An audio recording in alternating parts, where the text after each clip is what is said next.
Мынакей ушул жерде фотонун астында аудио деген бар, ооба. Туура айтасыз эжеке. Бул жерден сиздер бир кандайдыр бир звукту кошо аласыздар.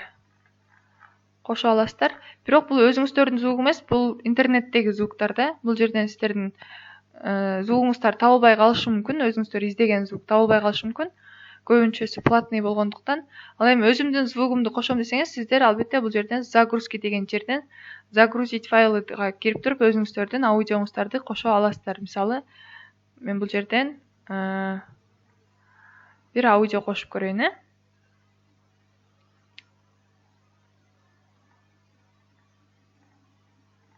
Макул.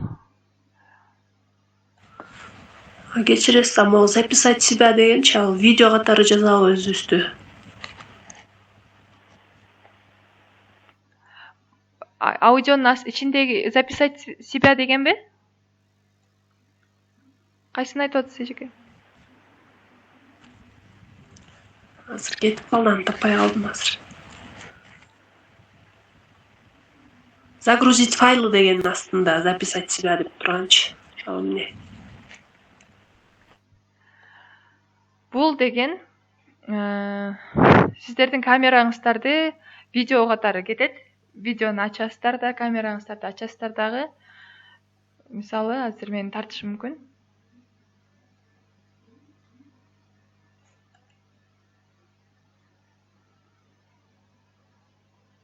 Мынакей бир нерсе түшүндүрүп берип, презентация же аны түшүндүрүп берип атканда мындай көрүнүп атабы сиздерге экран? Мен тоголок болуп чыгып калдым, көрдүңүздөрбү могул жерге? Ооба. Ушундай кылып туруп, мисалы, бир презентация айтып берип атканда, ушундай кылып ушу записать себя дегенди тандайсыздар. Анан записти баштап алып, анан өтө берсеңиздер болот. Түшүнүктүүбү? Студиядан кайра чыгамын. Андан ары аудио жүктөш үчүн аудиону белгилеп туруп, жок, аудиону загрузки файлдан тандайсыздар. Мына мен жана бир загрузканы тандадым, В составе 90 человек деп турат. Ушул аудиону алып келип туруп бир жерге коесуздар, мисалы. Айтып бериш үчүнчү. В составе 90 человек на 3 Мария, Пинта и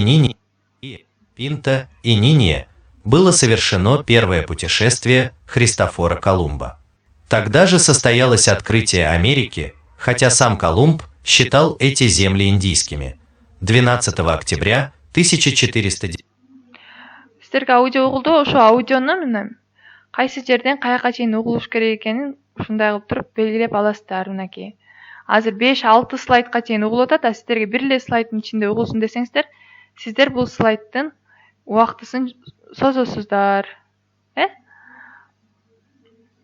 Продолжительность слайдты тандап алып, слайдтын продолжительностин созуп коесуздар. Мисалы, бир слайдка эле бир канча убакыт аудио созулсун десеңиздер, ушундай кылып созуп коесуздар.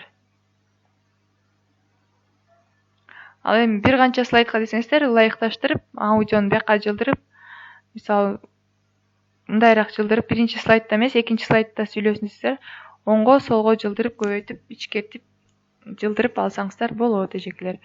Мынакей, мисалы, экинчи слайдты убактысын созуш үчүн продолжительность деген могул жакта турбайбы? Ошону басып алып, ошо менен убактысын өзгөртө аласыздар. Негизинен презентация ушундай жасалат. Ал эми сиздерге сабактын кандай жасалышы керек, биринчи эмнелер чыгыш керек презентацияга, ошол тууралуу сиздерге кыскача маалымат берип кетейин. Азыр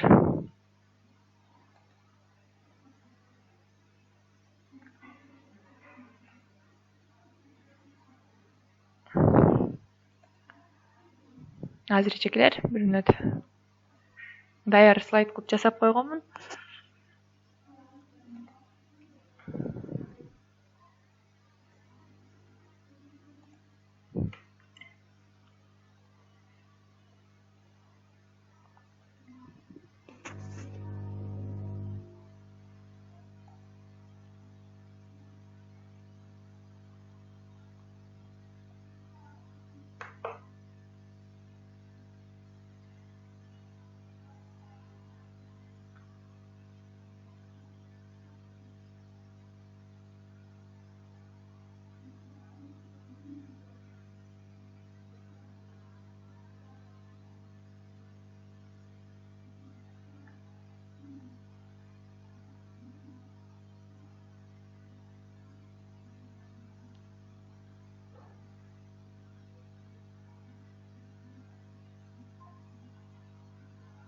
Так.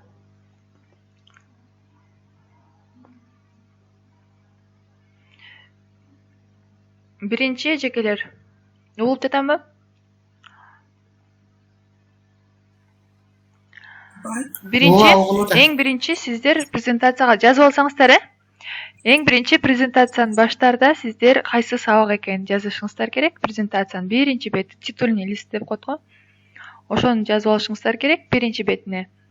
Андан ары балдарга жаңы темага шыктандыруу деп коет. Жаңы теманы айтардан мурун кантип шыктандырасыздар, ошону презентацияга ошону бересиздер. Мисалы, бүгүнкү тема ушундай бир тема болсо, ошого ылайыкташтырган табышмактарды катасыздар же кандайдыр бир кызыктуу бот же болбосо ошол сайттын өзүнө кирип, жаңы темага шыктандыруу кылып өтөй аласыздар. Бул жерден дагы айта кетчү нерсе презентациядан элементи деген жерден сиздер могу рамка менен фигураны чаташтырып албаңыздар. Рамка деген бул кандайдыр бир бирөөңүздөр микрофонуңуздарды өчүрө аласыздар эжеке. Рамка деген бул элементтин ичинде. Рамка деген бул артында мындай жашыл сүрөт болуп турат да, жашыл тоонун бактын сүрөттөрү. Көрүнүп жатабы?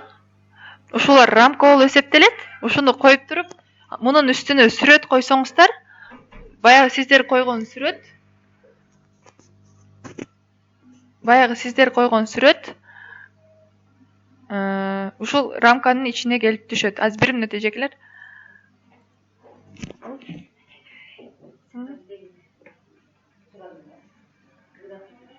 Пандель кечинде келем. Кайда пандель сабагыма кирип.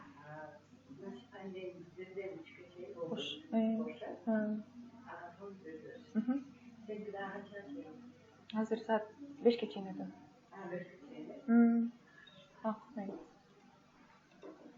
Ал эми элементтин ичиндеги фигура деген ал деле ушуга окшош, бирок анын фигуранын өзү турат да. А бул рамка болсо, бул жерде фигура деген көрүңүздөрбү? Азыр.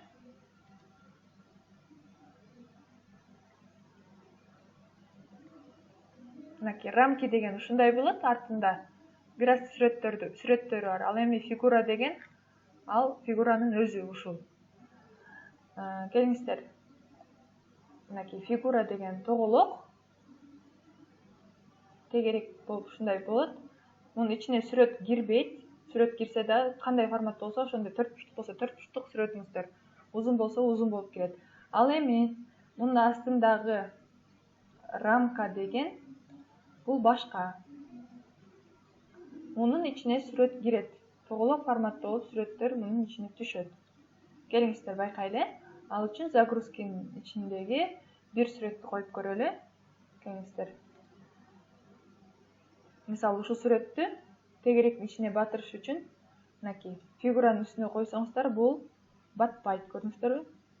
Ал эми бул рамканын ичине батырсаңыздар, тегеректин ичине кирип кетет. Шуну туура айырмалаңыздар. Бул фигура, бул эмнекен? Бул рамка. Ошондой эле мунун түрлөрү көп. Жылдызчасы, 4 бурчтук, 3 бурчтук, ар кандай жүрөкчө формадагы рамкалар бар экен. Эми андан ары айта кетчү нерсе, могул ар жактагы фон, нарткы фон сүрөт болсун десеңиздер, аны кандай кылыш керек? Ал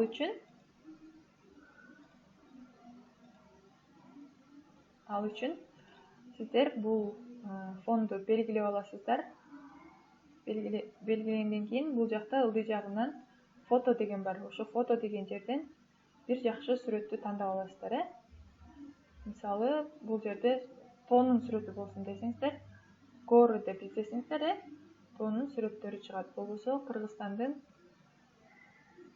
деле тоолорунун сүрөттөрүн коюп алсаңыздар болот. Анын баардыгын загрузкеден көчүрөсүздөр. Гору деп жазсаңыздар, ушундай тоолордун сүрөтү чыкты. Алып келип туруп, ушундай болуп бетине түшөт картинка. Анан муну созуп койсоңуздар, артында эмне болуп калат экен? Фон болуп берет. Бул фондун үстүнө тексттерди жазсаңыздар болот. кандайдыр бир сүрөттөрдү койсоңуздар болот, суроолоруңуздарды койсоңуздар болот.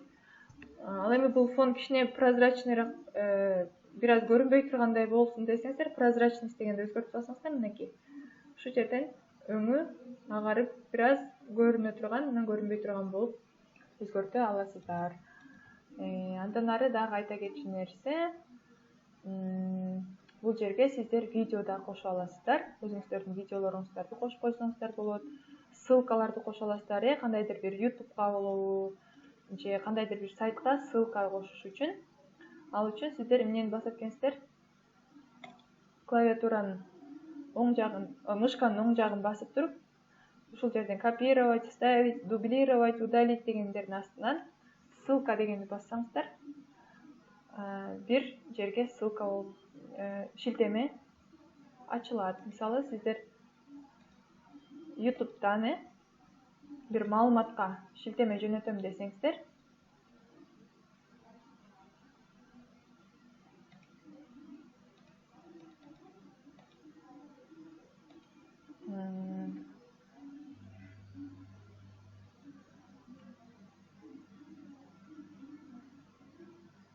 мисалы, Египетте өтүп аттык беле, Египет тууралуу маалымат берем десеңиздер, мынакей. Ушул видеону сиздер окуучуларга көрсөткүңүздөр келсе, бул видеону тандайсыздар.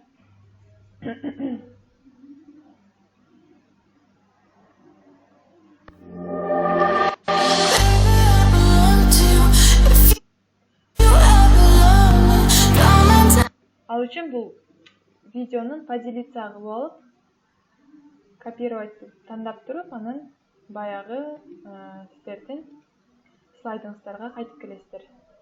Анан бул жака сиздер ошол шилтемени коюп,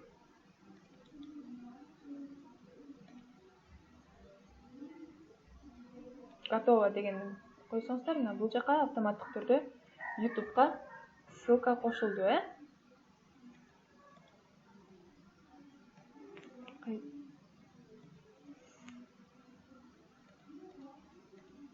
Мынакей. Сүрөттү бассаңыздар, ошол ссылка чыгат экен, мынакей.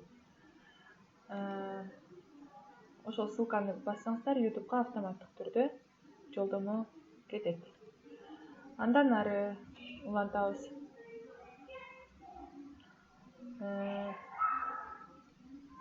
Видео кошо аласыздар. Ал үчүн сиздер загрузки деген бөлүмдөн өзүңүздөр сактап койгон же болбосо бир жерде тартып алып, көчүрүп алган сүрөт видеолоруңуздар болсо, ушул жерден таап алып, загрузки бөлүмүнө түшүшү мүмкүн, же башка рабочий столдо болушу мүмкүн, ошонун арасынан издеп, керектүү видеоңуздарды алып, мына мен мисалы тандап жатам.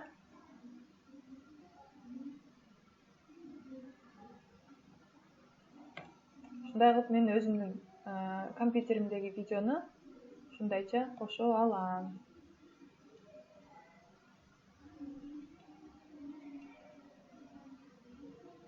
Бул видеону бассаңыздар, автоматтык түрдө экранга чыгат.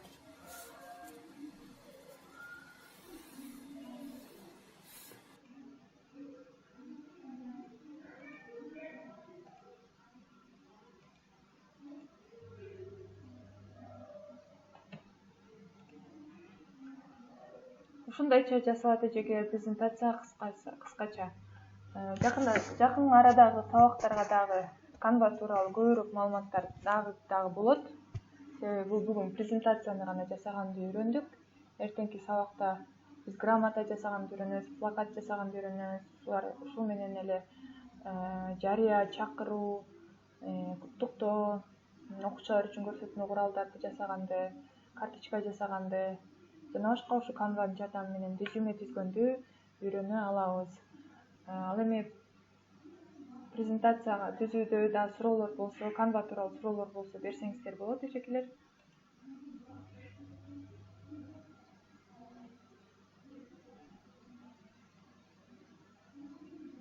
Суроолор барбы эжекелер?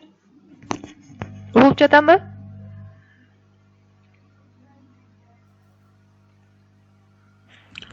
Ооба.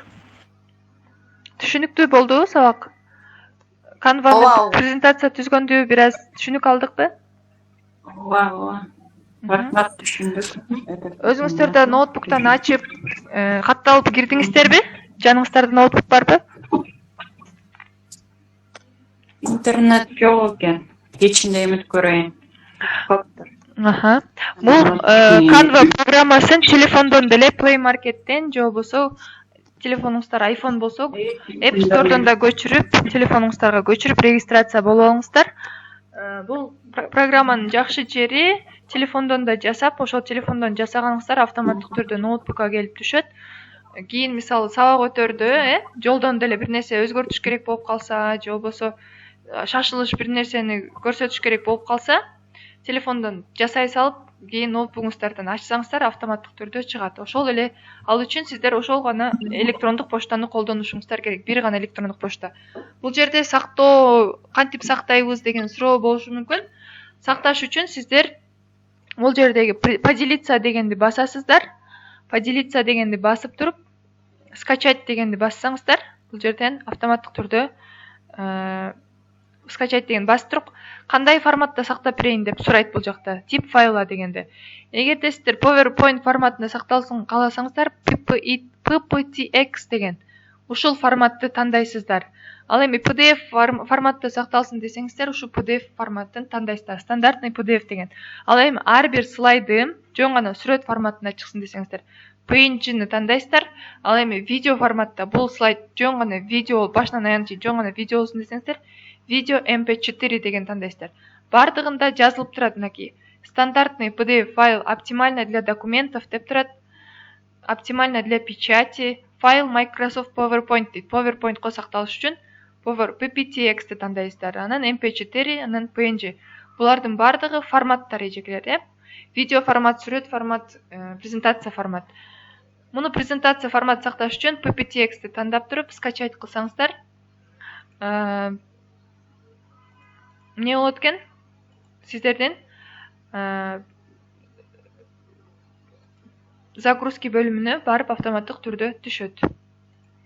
Мен азыр Pro версиясындагы анча-мынча элементтерди колдонгонум үчүн ушинтип чыгып атат, Premium 4 изображение деп. Мен бул изображение премиум контенттегилерди колдонбошум керек болчу. Ал үчүн аларды өчүрүп салам. Эгерде премиум контенттеги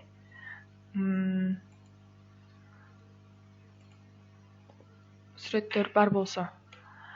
Андан ары улантабыз эжекелер. Сиздер бесплатный бир ай колдонуп алыш керек болуп атат десеңиздер, муну кантип кошобуз бесплатныйга? Ал үчүн сиздер бир попробуйте премиум контент деген басасыздар. Анан получить бесплатную версию деп туруп, могул жака далее деген басасыздар. Ана банковская карта дейт. Сиздер колдонбогон эле бир виза картаны кошуп коюшуңуздар керек. Эл карта жарабайт. Виза картанын номерлерин, данныйларын кошуп койсоңуздар, сиздерге бир айга бекер сунуш кылат.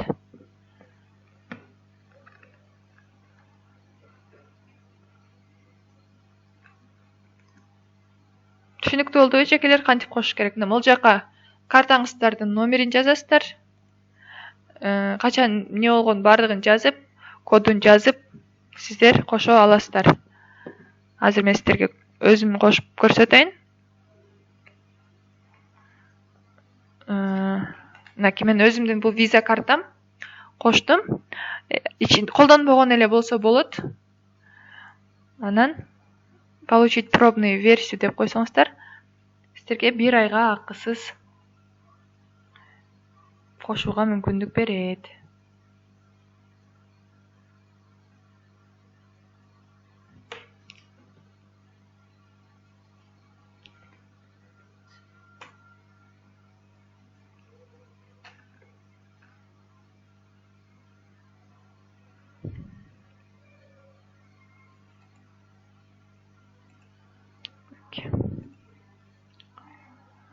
Үйгө тапшырма эжекелер, өзүңүздөрдүн сабагыңыздарга ылайыктап бир минимум 10 слайд жасайсыздар. 10 слайд.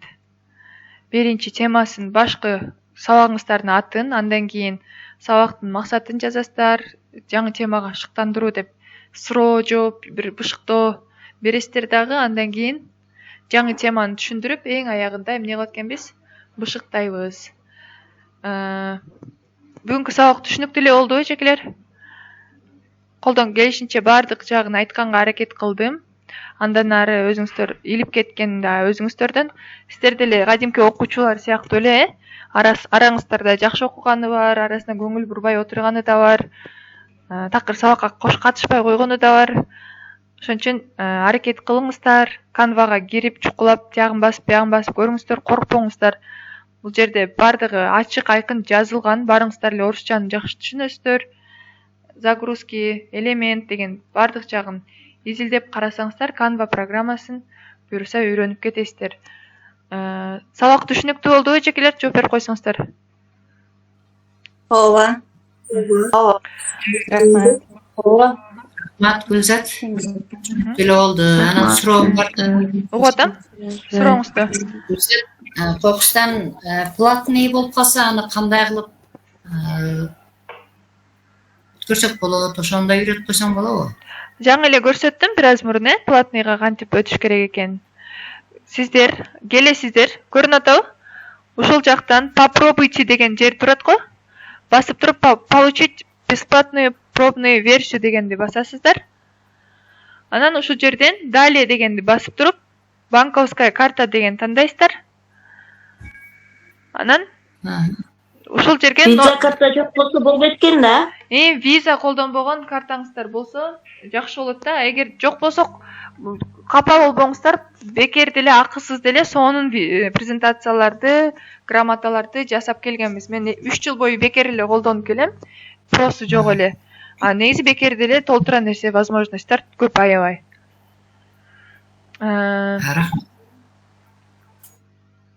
Дагы суроолор барбы эжекелер? Менде суроо бар эле, жанагы аягында презентацияны жазап бүтүп сохранить эткенде PPTX дейсиңерби? Формат. Ошол форматта жазадык, мисалы сүрөт коштук, видео коштук, үн коштук, ошентип презентация жасагандан кийин ошол формат менен сохранить этип туруп балдарга көрсөткөндө кадимкидей эле үнү да чыгып, видеосу да көрүнүп, бардыгы түзгөндөй болуп эле көрүнөт да. Жок, андай болбойт. PPTX Ушундай болуш үчүн кандай кылыш керек? андай болбойт. Сиздер ушул эле сайттын ичинде эле туруп эле могул жерде презентация деген жер бар го. Могул жактагы. Открыть презентацию в полном экранном режиме деген. Ушуну басып туруп эле өтө берсеңиздер, мунун эч айырмасы жок PowerPoint'танчы. Бул Canva башка программада, Canva башка бир владелеци башка, а PowerPoint'тун владелеци Microsoft жана ошо офиске кирет да. Ошон үчүн бири-бирин азыр колдошу мүмкүн, бирок андай глубокий видеолорду да, аудиолорду да точно өзүндөй кылып чыгарган жагынан окшошпой калышы мүмкүн да. Мунун деле өзүнүн Canva'нын өзүнөн деле сиздер ачып алып, мына презентация жасадыңыздар, жасап туруп эле, могул жактагы белгини басып, чоңойтуп, кичирейтип туруп эле балдарга көрсөтө берсеңиз, мунун эч кандай берки PowerPoint'тан көрсөткөндөн айырмасы жок болот. Рахмат. Жок болсо, бул жактагы поделицанын сол жагында презентацияны басып туруп көрсөтсөңүздөр болот. PowerPoint деле азыр На презентация жалаң эле эме текстен анан сүрөттөрдөн болсо болобу? Болот эжеке. Тексттен да сүрөттөн. Основном ошондон да негизи. Видео коюшту эме кыла албасак деп атам да. Видео коюштун эч эмеси жок, оорчулугу жок. Загрузкага кирип эле, баягы сүрөт койгондой эле, загрузить файлы кылып туруп эле, баягы видеоңузду коюп кое бересиз. Анын эч оорчулугу жок. Мисалы, эмеге сага жөнөткөндө кандай кылабыз? Мага жөнөтүш үчүн могул жердеги эжекелер поделиться деп турбайбы?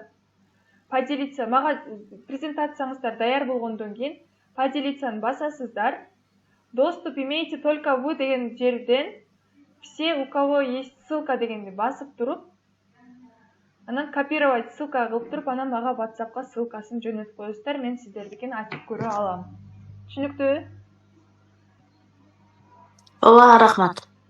Эжекелер тапшырма жөнөткөн түшүнүктүү болду. Поделиться дегенди басасыздар, дагы бир жолу кайталап атам. Поделиться дегенди бассаңыздар, тапшырмаңыздар даяр болду, 10 слайд даяр болду. Поделиться дегенди басасыздар. Могул жакта доступ имеете только вы деген чыгат. Ошол жакты бассаңыздар, могул жерде глобустун сүрөтү турат. Все, у кого есть ссылка деген. Ошону басып туруп, ссылка, копировать ссылку деген басып туруп, мага WhatsApp'тан вставить кылып туруп жөнөтө бересиздер. Түшүнүктүү болду эжекелер? Азыр мен группага мисалы бир презентацияны сиздерге жөнөтүп көрөйүн. Ачылдыбы, ачылган жокпу мага айтып коесуздар, WhatsApp телефондон. Кимде Canva бар болсо. Азыр сиздерге жөнөтөм. Бир презентация жөнөтөм азыр.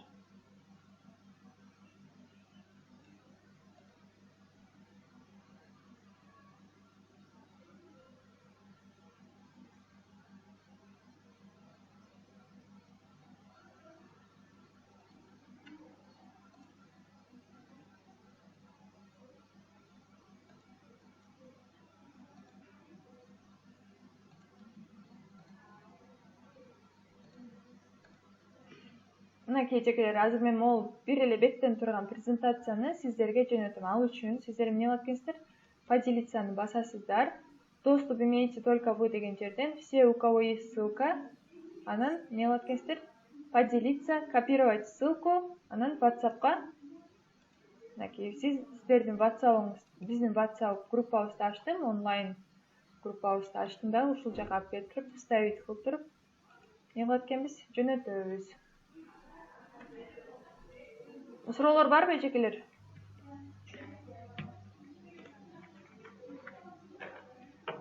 Суроолор болсо бериңиздер убагында, анан кайра түшүнбөй калып, өзүңүздөр эме болуп калбаңыздар эжекелер, Суроолор болсо берип алыңыздар. Ооба, ачты. Көрдүк. Ооба. Ошол сабактын этаптары ошол этап менен да жасасаңыздар болот. Негизгиси сүрөт койгонду үйрөндүңүздөр, текст жазганды үйрөндүңүздөр, айтып бердим. Дизайн кандай жылдырып, кандай коет, кандай кичирейтет, кандай өзгөртөт, бардыгы айтылды менимче. Музыкасынчы? Музыкасын дагы ошол эмеден коесуздар. Загрузить файлы деген жерден кирип туруп, бир музыкаңыздарды тандап туруп, ошол жактан коюп койсоңуздар, коюлуп калат ол жагына. Бирок азыр презентацияга музыка деле коюлбайт го дейм. Слайд жасап калсак дегенде. Даяр слайд жасап калсаңыздарбы, ошол ылдый жагына коюп кете бересиздер. Сабакта көрсөтүлдү. Дагы суроолор болсо эжекелер, бериңиздер. Ачылды. Слайд жазып атканда өзүбүздүн үн менен коштоп бир нерсени айтып бериш керек болгондочу, үнүбүздү диктофонго жазып алып эле ошондуктан. Ооба, диктофонго жазып туруп ошол жактын астына коюп койсоңуздар болот. Загрузить файл деген басып туруп, ошо үнүңүздөрдү таап туруп коесуздар, анан ошол жактан кошуп койсоңуздар болот. Ал эми дагы алдыда CapCut деген да программаны үйрөнөбүз. CapCut'тан дагы оңоюраак жасалат, билсеңиздер керек CapCut деген программаны. InShot, CapCut, ошол жактан да озвучкага берип койсоңуздар болот. Бул видеоңуздарды MP4 вариантында сактап алып, ошол жака озвучка берсеңиздер болот. Азыр сабакта кимдер отурат, мен жоктоп алайын, сүрөткө тартып алайын. Анан бул жактан белгилеп коем. 19 мугалим отурат.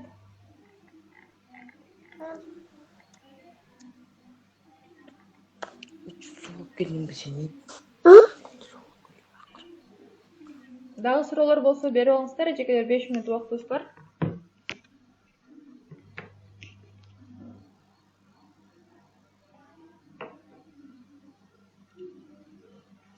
Буга чейин Canva'ны колдончуңуздар беле? Ооба. Эң эле оңой программа, ажак бер жагын чукулап эле бат эле үйрөнүп аласыздар буюрса. Анан суроолор пайда болсо тартынбай бере бериңиздер. Мен WhatsApp'тан жооп берем. Кечки саат 8ге чейин суроолор принимать этилет, андан ары эртең менен бересиздер, макулбу?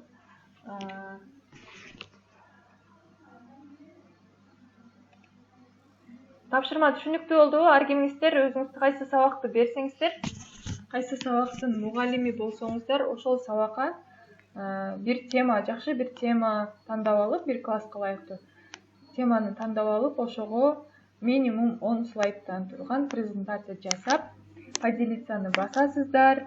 Андан ары доступ имеете только вы деген жерден басып, все у кого есть ссылка деген басып, копировать ссылкуну басып туруп, мага WhatsApp'тан шилтемесин жөнөтөсүздөр. Түшүнүктүүбү тапшырма? Чукулап көрүңүздөр, эч тартынбаңыздар. Анан бир нерсеси туура эмес чыгып калса, коркуп эметкен болбойт. Биян эмне кылып басып алдым деп кайра ноутбукту өчүрүп жаап салбаңыздар.